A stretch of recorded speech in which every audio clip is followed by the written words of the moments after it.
Yes, good evening. चलो भाई start करें। आज जो है फिलहाल बायोकेमिस्ट्री का लास्ट एमसीक्यू है, जितने हो जाएंगे वहीं पे हम लोग स्टॉप कर देंगे। ठीक है, वहीं पे हम लोग स्टॉप कर देंगे और कल से golden subject that is pharmacology start करेंगे। ओके, फार्माकोलॉजी के ठीक बाद फार्मास्यूटिक्स स्टार्ट करेंगे और फार्मास्यूटिक्स के बाद फार्मास्यूटिकल केमिस्ट्री स्टार्ट करेंगे। क्लियर? चलो भाई, कल से फार्माकोलॉजी, तो याद रहे कि पहले ही बता दे रहा हूं कि आज क्लास खत्म होने के बाद से फार्माकोलॉजी के क्लासिफिकेशन, ठीक है, रिसेप्टर कॉन्सेप्ट,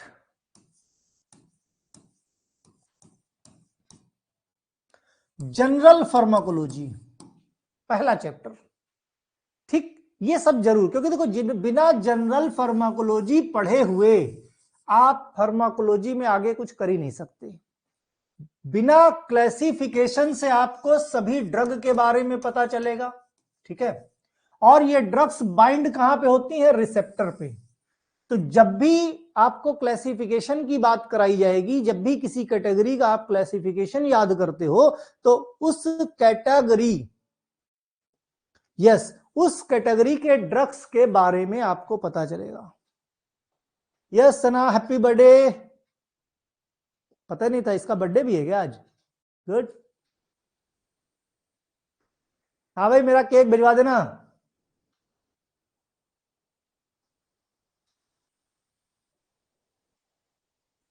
ठीक है,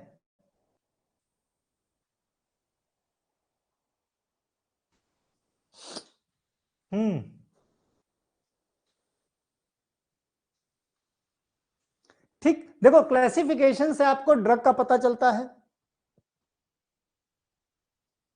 और उसके बाद उस कैटेगरी की ड्रग किस तरीके का एक्शन दिखाती है, किस तरीके का एक्शन दिखाती है, वो कैसे पता चलेगा? जब ड्रग किसी रिसेप्टर के साथ बाइंड होती है, यानी उस कैटेगरी के रिसेप्टर आपको पता होने चाहिए। यानी क्लासिफिकेशन प्लस रिसेप्टर, ड्रग जब रिसेप्टर के साथ कॉम्प्लेक्स बनाती है तभी फार्माकोलॉजिकल एक्शन होता है, तभी फार्माकोलॉजिकल एक्शन होता है, राइट? तो बिना, देखो, जनरल फार्माकोलॉजी से आपको फार्माकोलॉजी के बारे में पता चलेगा, ड्रग प्लस रिसेप्टर से आपको फार्माकोलॉजिकल एक्शन का पता चलेगा। इसीलिए ड्रग के बारे में क्लासिफिकेशन पे ज्यादा फोकस करो। मैंने कहा ना, फार्माकोलॉजी में कभी भी अगर आपको तीन चीजें पता है, जनरल फार्माकोलॉजी पहला चैप्टर बहुत अच्छे से पढ़ लिया, उसके बाद सारी क्लास का क्लासिफिकेशन और रिसेप्टर कॉन्सेप्ट, वो रिसेप्टर कौन सा काम करता है या किस कैटेगरी का है, अगर इतनी सारी चीजें पता चल गई तो फार्माकोलॉजी से ज्यादा आसान सब्जेक्ट कुछ नहीं होता। 99% क्वेश्चन कहीं भी आप उठा के देख लो फार्माकोलॉजी का, 99% क्वेश्चन आपका क्लासिफिकेशन से होता है।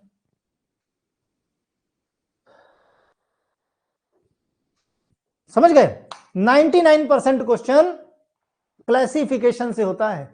चाहे दुनिया के किसी भी एग्जाम में अगर फार्माकोलॉजी सब्जेक्ट है, तो बेहतर तरीका मैं बताऊं आपको, सिर्फ क्या करो, कैटेगरी डिवाइड कर लो,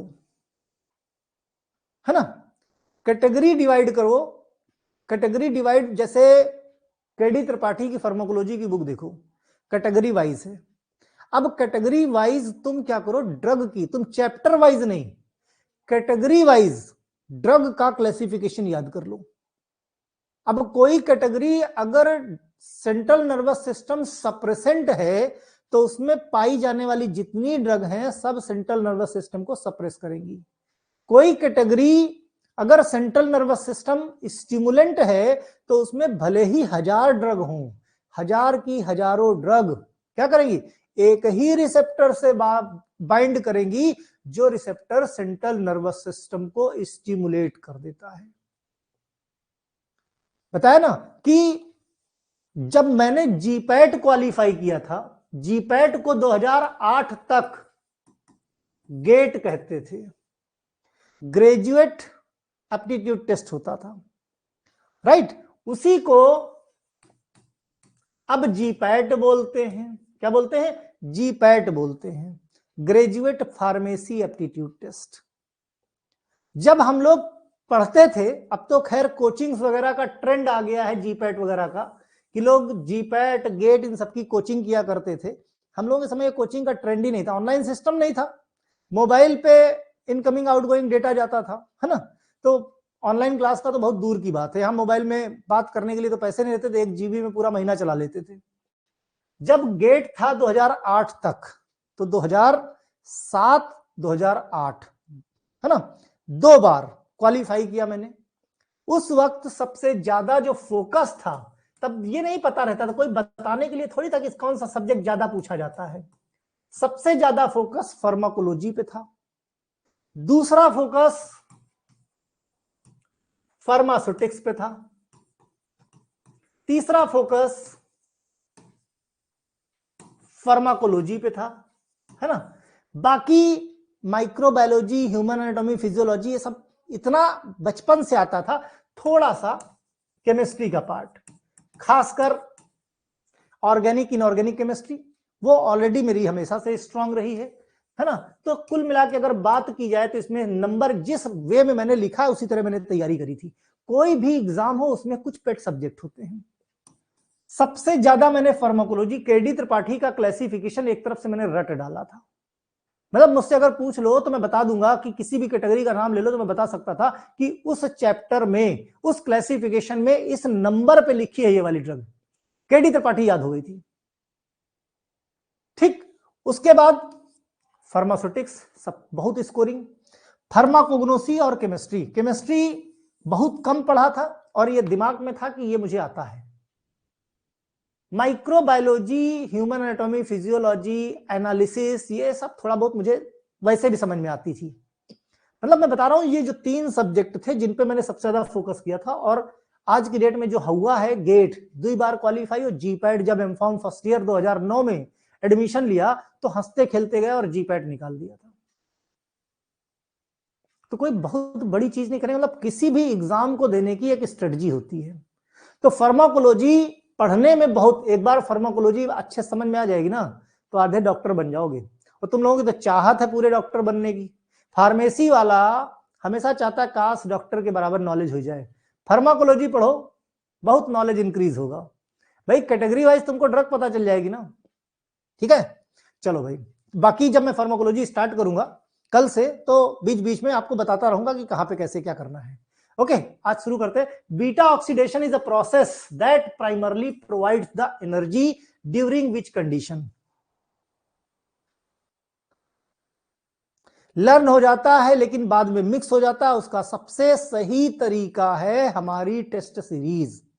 इतनी सारी मैंने टेस्ट सीरीज बनाई हैं, उन टेस्ट सीरीज को सॉल्व करो बेटा। कोई कमाल नहीं कर दिया। होता क्या था ना कि कुछ बच्चे बैक बेंचर होते हैं, जैसे हम लोग 7-8 बच्चों का क्लास में ग्रुप था, है ना। 60 बच्चों का, बी फार्मा में 60 बच्चों का एडमिशन हुआ करता था। तो 7-8 बच्चों का ग्रुप था, वो सबसे पीछे बैठते थे। और पीछे बैठने वाले बच्चे चाहे पढ़ने में जितने अच्छे हो, टीचर के जितने बदमाशे होंगे, है ना। कहीं खिड़की से झांकना, कहीं इधर झांकना। और जब 7-8 बैठते थे ना तो उनमें कोई एक भी बदमाशी करता था तो पनिशमेंट सबको होती थी। ज्यादातर बाहर निकाल दिए गए, और जब बाहर निकाल दिए गए तो भाई कैंटीन में टाइम पास करते थे। पूरे साल टीचर सिर्फ कंप्लेन करता था कि ये बच्चे फेल हो जाएंगे, है ना। ना इंटरनल मार्क्स मिलते थे ना कुछ, लिटरली बता रहा हूं। लेकिन जैसे ही गेट क्वालिफाई किए, जिसको तुम आज जीपैट बोलते हो, जैसे क्वालिफाई किया, टीचरों का सोचने का नजरिया बदल गया। आज हम लोगों को पढ़ाने वाले टीचर कोई कोरिया में है, कोई अमेरिका में है, कोई मलेशिया में है, सभी बहुत ही क्लासी टीचर थे, समझ लो कि जिनके नोट्स आज भी हमारे पास हैं, समझे? तो मतलब रातों रात, अरे सर ये लड़का, मुझे तो मालूम था इसके कॉन्सेप्ट अच्छे हैं, जो टीचर ये कहते थे पास नहीं होगा वो टीचर तारीफ करना शुरू किया, अरे सर मुझे मालूम है इसके, ये यहाँ पे नहीं पढ़ाई करता, घर पे जाके पढ़ता हो, इसके कॉन्सेप्ट सुपर। और फिर थर्ड ईयर में क्वालिफाई करने के बाद लिटरली बता रहा हूँ, थर्ड ईयर तक मुझे सेशनल में नंबर नहीं मिलते थे, सेशनल और इंटरनल। जैसे फाइनल ईयर में आ गए, इंटरनल मार्क्स भी मिलने लगे और सब कुछ मिलने लगा। तो कुल मिलाकर स्टूडेंट की पहचान उसके नंबर से होती है, बस नंबर आ गए तो कॉन्सेप्ट अच्छे हैं, और नहीं नंबर आए तो तुम कितना सीधे हो, एकदम बेकार, ये स्थिति थी। तो हम लोगों के टाइम पे जो लोग भी क्वालिफाई, जितने टॉपर्स थे, लिटरली बता रहा हूँ क्लास के जितने टॉपर थे, एक को नहीं निकले, एको गेट ना निकाल पाए, और हमारे साथ जो बैक बेंचर्स थे उसमें से 3 निकाले, एक भी आगे बैठने वाले टॉपर्स का नहीं निकला था गेट, समझे? चलो भाई अब बात करते थोड़ा सा। Beta oxidation is a process that primarily provides the energy during which condition. अगर आप लंबे समय तक स्टारवेशन करते हो, फास्टिंग करते हो, है ना, तो फिर क्या होता है, लिपिड मेटाबॉलिज्म स्टार्ट होता है। लिपिड मेटाबॉलिज्म स्टार्ट होगा बोले तो बीटा ऑक्सीडेशन स्टार्ट होगा। Clear? Which type of fatty acid is more efficient in terms of energy yield during the beta oxidation? बताओ भाई, ज्यादा एनर्जी एफिशिएंट बीटा ऑक्सीडेशन किसका होगा भाई? सैचुरेटेड, अनसैचुरेटेड या ट्रांस या दोनों?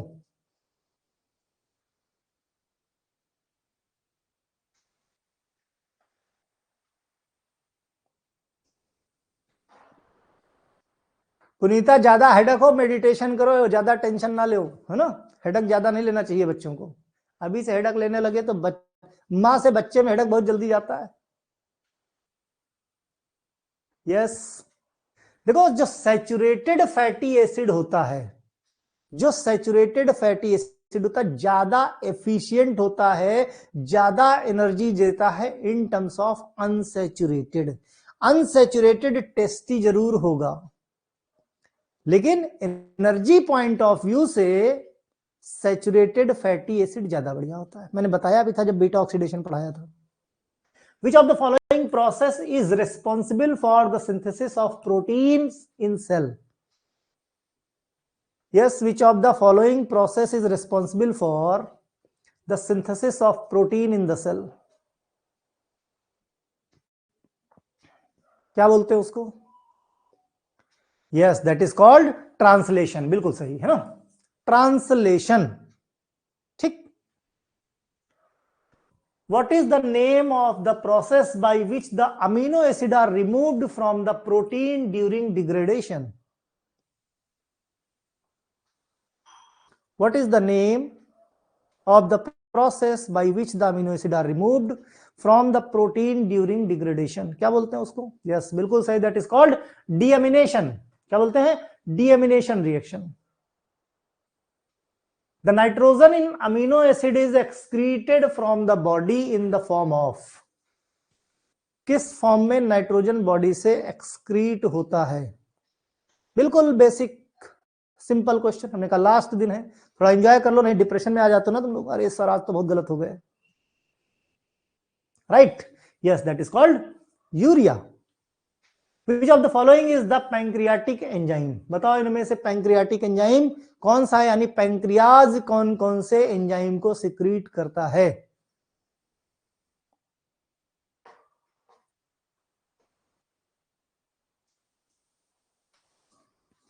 यस, पैंक्रियाटिक एंजाइम किसको सिक्रीट करता है भाई? पैंक्रियाज। ये जितने भी हैं, चाहे अमीनो पेप्टिडेस की बात करें, इलास्टेस की बात करें, ट्रिप्सिन की बात करें, ये सारे एंजाइम, बिल्कुल सही बात है ना। Which of the following is the primary cause of the diabetic ketoacidosis? DKA।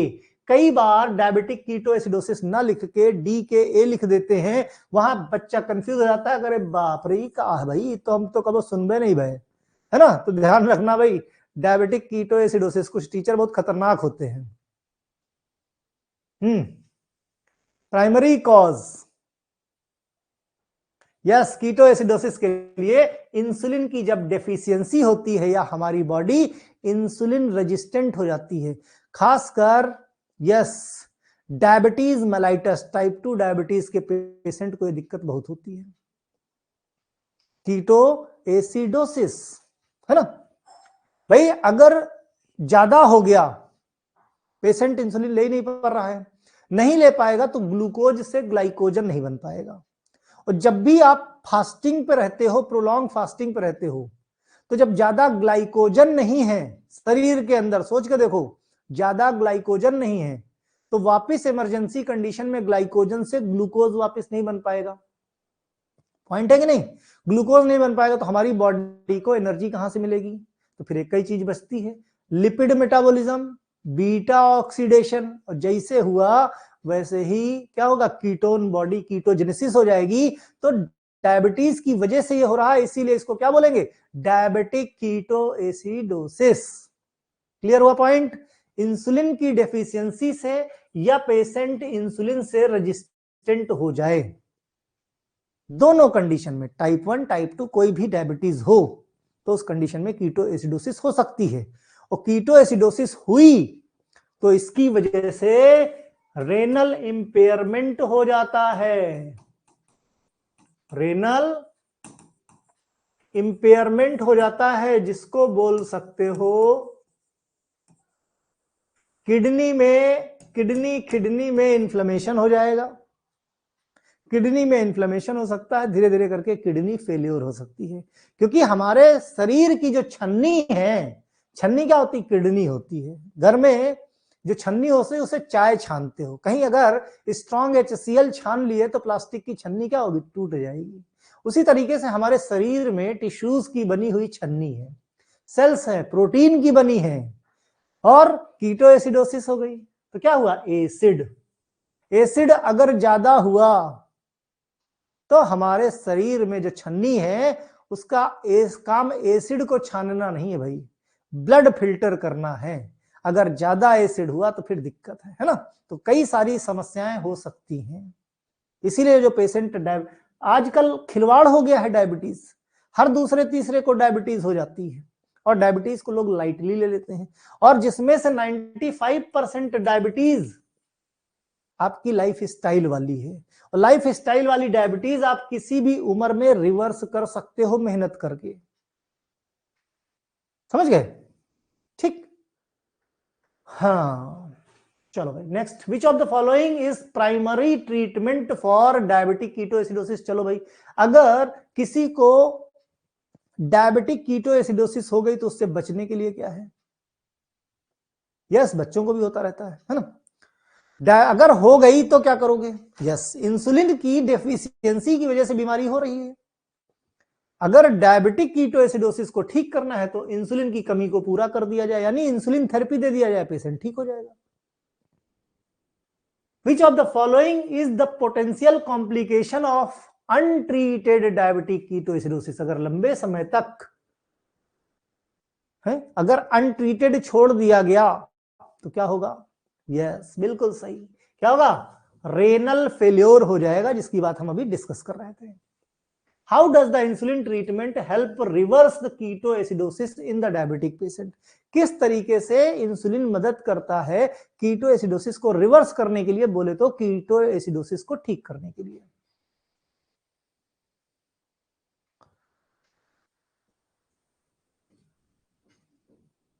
Yes, that is, it decrease the blood glucose level and reduce the ketone production, है ना।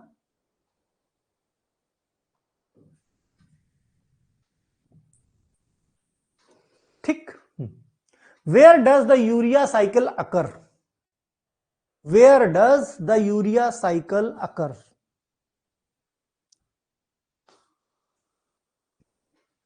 कहीं भी नोट्स बनाने की जरूरत नहीं, मैंने 20 बार कहा आप लोगों से, टॉपिक को पढ़िए, क्योंकि कहीं कोई थ्योरी एग्जाम देने नहीं जाना है तुमको। टॉपिक को पढ़िए, समझिए, और ज्यादा से ज्यादा एमसीक्यू पे फोकस करो। जो भी एमसीक्यू के पीडीएफ पड़े हुए हैं उनको सॉल्व करने की कोशिश करो, और पीडीएफ से भी ज्यादा एमसीक्यू की टेस्ट सीरीज लगाओ, टेस्ट सीरीज लगाओ, है ना।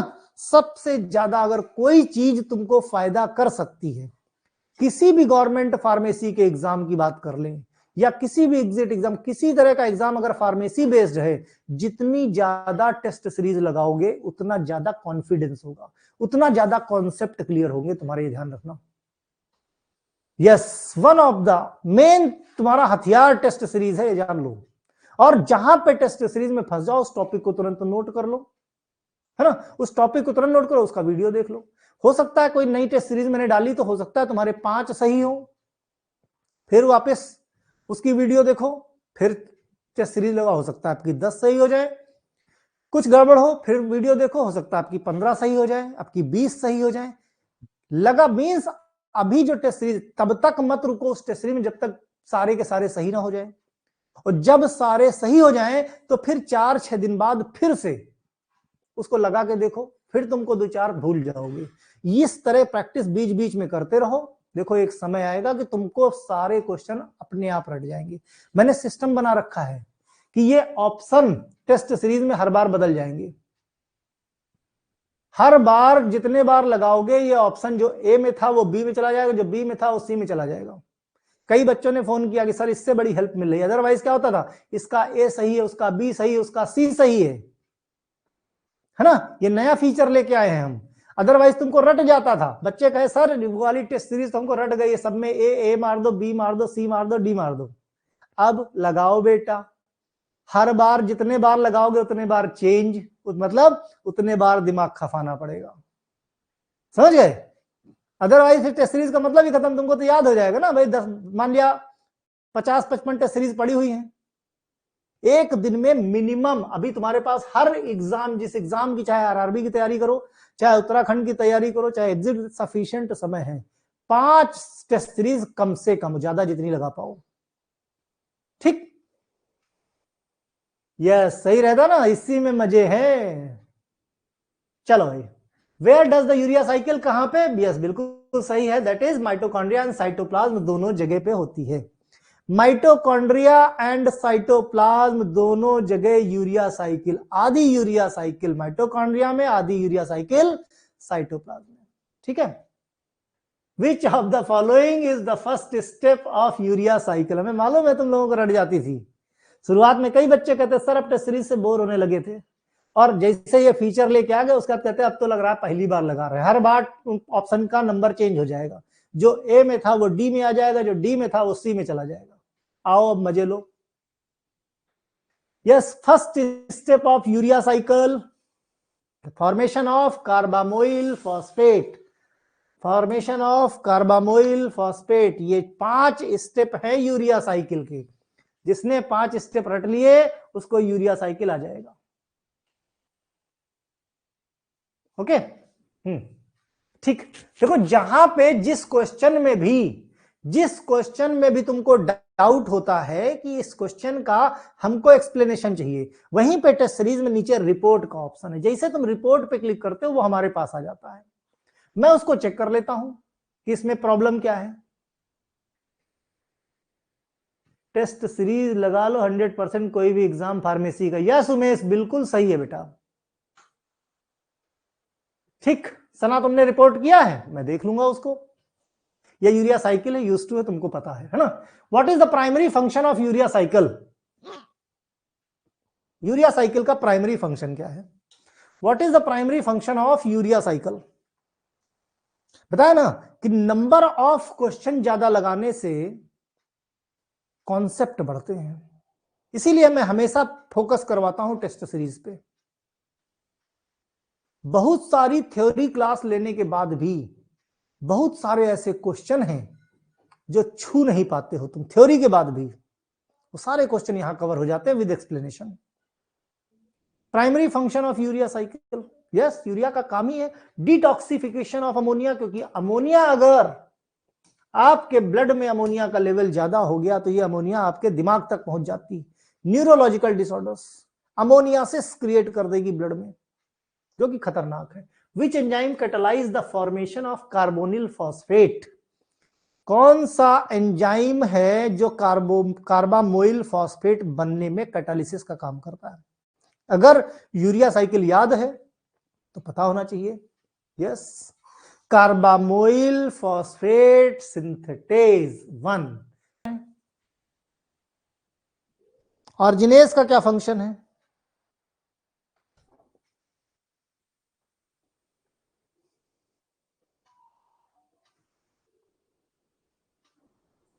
ऑर्जिनेज,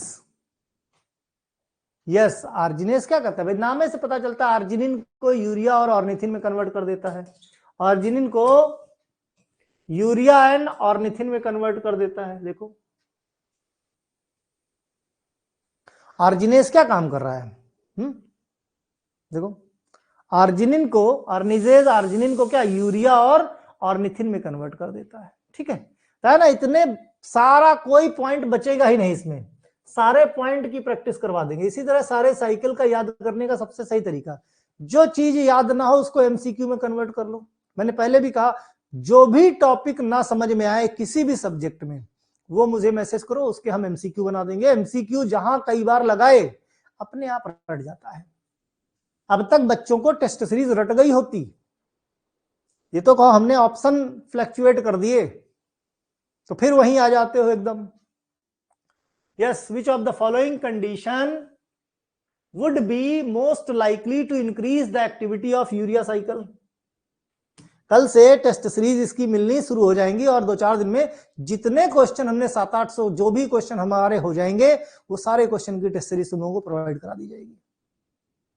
Which of the following condition would be most likely to increase the activity of urea cycle? Yes, ज्यादा अगर प्रोटीन डाइट आप लेते हो, क्या है, ज्यादा प्रोटीन डाइट लिया तो क्या होगा, ज्यादा अमोनिया निकलेगा, है ना? जब ज्यादा अमोनिया निकलेगा तो ज्यादा यूरिया बनेगा, डीएमिनेशन करना पड़ेगा। ठीक, most likely to increase the urea cycle. Fasting, और जहां तक फास्टिंग और स्टारवेशन के बाद है, इसमें तो कीटो एसिडोसिस होती है बेटा। जितनी ज्यादा प्रोटीन डाइट लोगे उतना ज्यादा यूरिया, इसीलिए ज्यादा प्रोटीन भी खतरनाक है शरीर के लिए, समझ गए? ज्यादा प्रोटीन भी, क्योंकि यस बिल्कुल सही। विच of the following is the primary cause of phenyl ketonuria, PKU? Phenyl ketonuria, which of the following is the primary cause of phenylketonuria? Yes, that is deficiency of phenylketoalanine hydroxylase, है ना? Deficiency जिसकी वजह से tyrosine में convert नहीं हो पाता। phenylketonuria leads an accumulation of which compound in the blood? phenylketonuria में क्या होगा, कौन सा कंपाउंड ब्लड में? भाई जाहिर सी बात, फिनाइल एलेनिन, क्योंकि ये phenylalanine finally hydroxylated hydroxylase enzyme की एब्सेंस होती है, तो जब इसका अकुमुलेशन हो जाता है, इसीलिए इसको बोलते हैं फिनाइल कीटोन्यूरिया, राइट? अगर फिनाइल कीटोन्यूरिया को अनट्रीटेड छोड़ दिया जाए तो कॉमन न्यूरोलॉजिकल सिम्टम क्या हो सकता है? फिनाइल कीटोन्यूरिया को अनट्रीटेड तो मेंटल रिटार्डेशन। छोटे बच्चों में ये समस्याएं क्या है, उनका ब्रेन डेवलप नहीं हो पाएगा, ब्रेन डेवलपमेंट में समस्या होगी, मींस उनका आईक्यू लेवल बहुत कम होता है। Which of the following is the characteristic feature of alkaptonuria? अब की एल्केप्टोन्यूरिया है, एल्केप्टोन्यूरिया और फिनाइल कीटोन्यूरिया में बहुत कंफ्यूज होते हो तुम लोग, क्योंकि हम लोग बोर्ड की जब कॉपी चेक करते हैं ना, तो एल्केप्टोन्यूरिया पूछा जाएगा तो कोई बच्चा फिनाइल कीटोन्यूरिया लिखता है, कोई एल्केप्टोन्यूरिया लिखता है, right? Characteristic feature of alkaptonuria, yes, ये होता है एक्यूमुलेशन ऑफ होमोजेनिस्टिक एसिड। किससे? Accumulation of homogentisic acid. ठीक, एल्केप्टोन्यूरिया की वजह से क्या होता है, यूरिन का कलर ब्लैक हो जाता है, इसीलिए इसको ब्लैक यूरिन डिजीज भी बोलते हैं। क्या बोलते हैं इसको? ब्लैक यूरिन डिजीज बोलते हैं, है ना? किसको? एल्केप्टोन्यूरिया को। ध्यान रहे, ब्लैक यूरिन डिजीज के नाम से भी क्वेश्चन आ जाता है कई बार। Which of the following is the primary metabolic defect in alkaptonuria? किसकी डिफिशियंसी होती है भाई? होमोजेनिस्टिक एसिड का अगर अकुमुलेशन होता है तो इसका मतलब होमोजेनिस्टिक ऑक्सीडेज की डिफिशियंसी हो जाती है। क्वेश्चन पे क्वेश्चन है ना, तो डिफिशियंसी हो जाती है किसकी, होमोजेनेस्टिसेट एंजाइम ऑक्सीडेज एंजाइम की, जिसकी वजह से होमोजेनेस्टिक एसिड क्या होगा, उसका अकुमुलेशन हो जाएगा। Alkaptonuria, urine turns dark when exposed to air to the oxidation which compound, जिसका एक्यूमुलेशन होता है उसी का अगर एक्सपोजर होगा, है ना, तो कौन सा, होमोजेनिस्टिक एसिड। एल्केप्टोन्यूरिया कहीं पर भी आ जाए भाई, यही डिफरेंस है। फिनाइल कीटोन्यूरिया में फिनाइल एलेनिन की बात होती है, एल्केप्टोन्यूरिया में होमोजेनिस्टिक एसिड की बात होगी, इसका एक्यूमुलेशन होगा। दोनों में डिफरेंस यहीं से आता है, राइट। यहां फिनाइल एलेनिन का कोई रोल नहीं है, यहां होमोजेनिस्टिक एसिड का रोल है, ठीक है। Which of the following is the common clinical feature of L-कैप्टोन्यूरिया?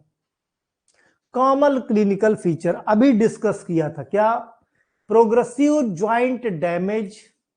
क्या होगा, प्रोग्रेसिव ज्वाइंट डैमेज।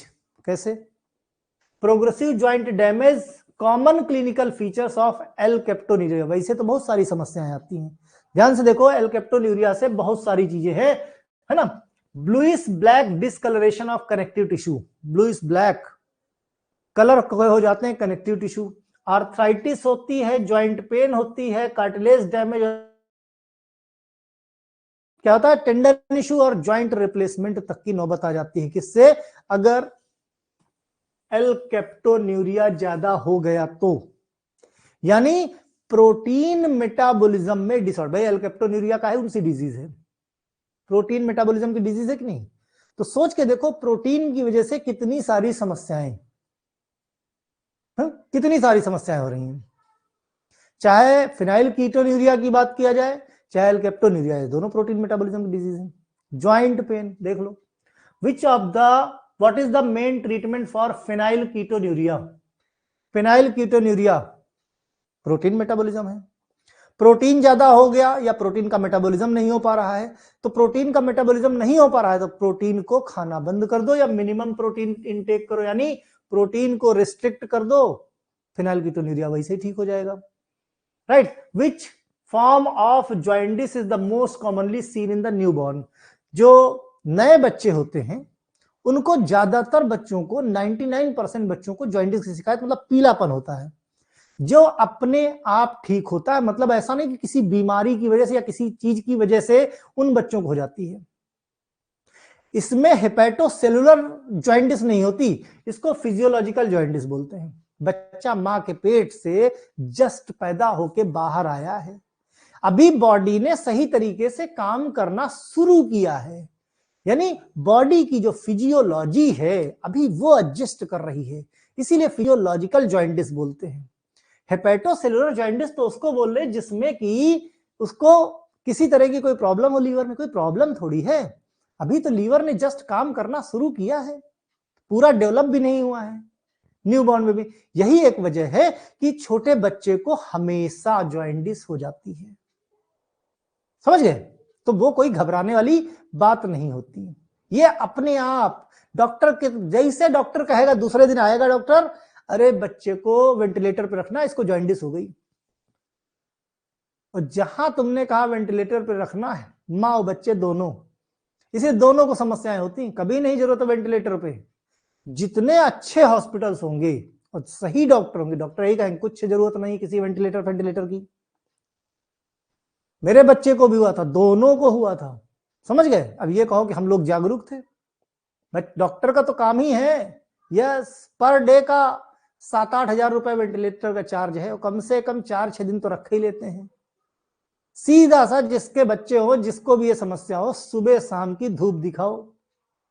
गर्मी का समय हो तो डायरेक्ट धूप मत दिखाओ, सुबह के समय हल्का सा कुछ पर्दा वगैरह लगा लो कि थोड़ा सा सनलाइट आती रहे, शाम को दिखाओ, है ना।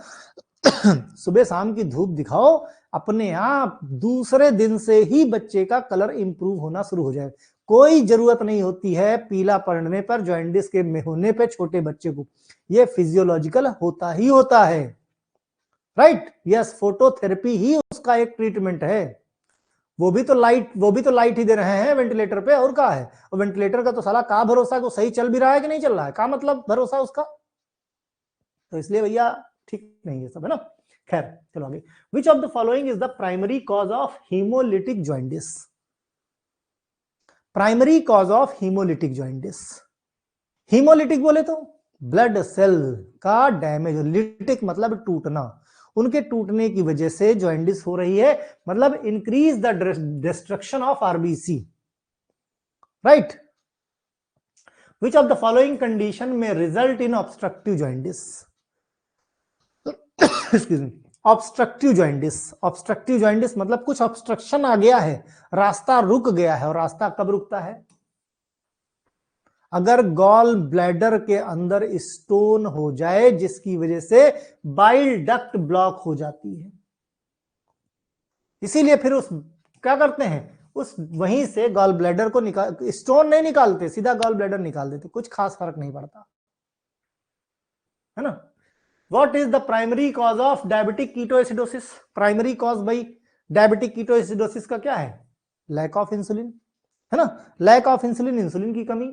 विच of the following commonly symptom of diabetic ketoacidosis? Symptom क्या है भाई? कीटोएसिडोसिस भाई इंसुलिन कम है, इसका मतलब ग्लूकोज लेवल ब्लड में ज्यादा होगा, और ग्लूकोज लेवल ब्लड में ज्यादा होगा तो हाइपरग्लाइसीमिया होगी, होगी ना। कि diabetic ketoacidosis, what is the primary metabolic abnormality, क्या होगी? Diabetic ketoacidosis, what is the primary metabolic abnormality? Ketoacidosis भाई increase the production of ketone body. Metabolic abnormality बोलता है ना, तो मेटाबोलाइट्स ज्यादा बनेंगे, कीटोन बॉडीज ज्यादा बनेंगी। Which of the following can lead the fatty liver disease? Fatty liver, ज्यादा अल्कोहल खाओगे तो फैट डिपोजिशन ज्यादा होता है, ज्यादा मोटापा आएगा, टाइप 2 डायबिटीज है, ये सारे लक्षण हो सकते हैं फैटी लीवर के। इन सिम्टम हो सकते हैं, रीजन हो सकते हैं, कॉज हो सकते हैं, एटियोलॉजी हो सकते हैं। Hyper cholesterolemia, which lipoprotein is most often elevated? Hyper cholesterolemia, which lipoprotein is most often elevated? Low density lipid, है ना। Which of the following is treatment option for hypercholesterolemia? Treatment option hypercholesterolemia का क्या है भाई? Statin, simple, cholesterol का तो एक ही उपाय स्टैटिन है। Which of the following is the feature of alcoholic fatty acid liver disease? क्या है? Yes, that is excessive alcohol consumption. भाई अल्कोहल रिलेटेड है, अल्कोहलिक फैटी एसिड तो अल्कोहल कंजम्पशन ज्यादा होगा, जिससे ट्राइग्लिसराइड्स का एक्यूमुलेशन ज्यादा होगा, यानी फैट का एक्यूमुलेशन ज्यादा होगा। Clear? Which enzyme is primarily responsible for conversation of acetyl coenzyme to ketone body? Ketogenesis बताया था ना थ्योरी क्लास में, रिवीजन में भी कीटोजेनेसिस के बारे में। तो कौन सा एंजाइम है जो मदद करेगा? यस बिल्कुल सही, that is HMG coenzyme A synthase. HMG coenzyme A synthase, जिसमें से HMG कोएंजाइम ए जाके यूनिट बन जाता था वहां पे, याद आया? यस, तो यहां तक हम लोग एंड करते हैं। इसके आगे भी क्वेश्चन है, सबकी PDF कल मॉर्निंग में एक साथ मैं प्रोवाइड करवा दूंगा, और फिर कल से इनकी टेस्ट सीरीज आपको मिलनी शुरू हो जाएंगी। क्लियर? इनके आगे के भी जो क्वेश्चन है सब PDF में कवर हो जाएंगे। कल से तैयार रहो फार्माकोलॉजी के लिए, और जो टॉपिक्स मैंने बताए हैं उनका थ्योरी में जाके एक बार रिवीजन कर लेना, और बीच बीच में हम पढ़ाते भी रहेंगे, और बीच बीच में जो टॉपिक्स कठिन लगेंगे उनकी ट्रिक भी बताई जाएगी और उनको रिवीजन भी कराया जाएगा। ओके, चलो भाई, बाय बाय।